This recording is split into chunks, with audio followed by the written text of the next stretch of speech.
Velkommen til Moderne Mamma Madskole. I dag skal vi lave en madtærte med tomater, oliven, ricottaost og mozzarellaost. Ricotta betyder endelig kogt 2 gange, og med denne fremgangsmåde så har man en ost, som er med høj proteinindhold, men lav fedtindhold. I Italien bruger man ricotta til desserter, til sauce, men i dag skal vi lave en madtærte, som er let og luftig som et kys. Vi har lavet en tærtedej, og den er kommet i smurt fad. Nu prikker vi nogle små huller i og forbager tærten 8 minutter i ovnen.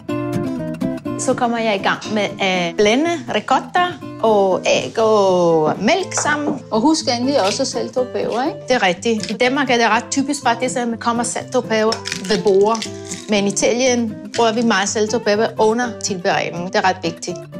Ja, og så måske retter man lidt til sidst.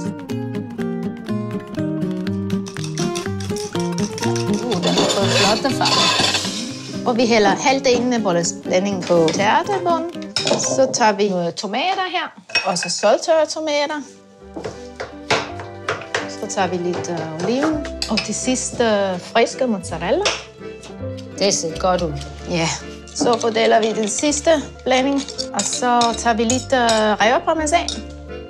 Yes, og så igen lidt tomater her til sidst. Ja, og lidt smør. Det gør, at det giver sådan en gylden dejlig farve sammen med, når den smelter sammen med parmesan, absolut. Sådan. Så er den klar.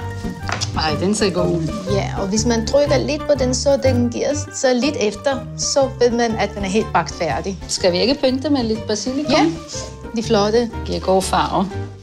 Buon appetito! Se flere lektioner i Galvanis italienske madskole på modernemamma.dk.